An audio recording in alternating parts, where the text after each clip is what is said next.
Өзің аяғын тазаласай. Ана беріп жатыр аяғын таза. Таза.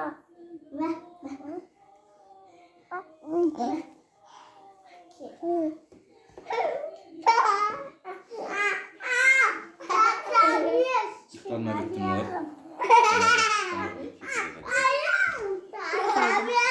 Жүрсек жүре береді. Жатып қалсақ жатып қалады негізі.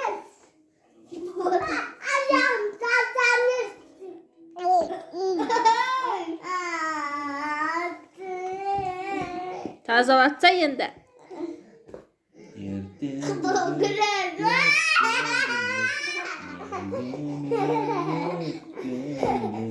Әлдеріңнің ғажап күйін шертпедім. Айтпай ма оқымаған бұл? Алларың қара ойнатқан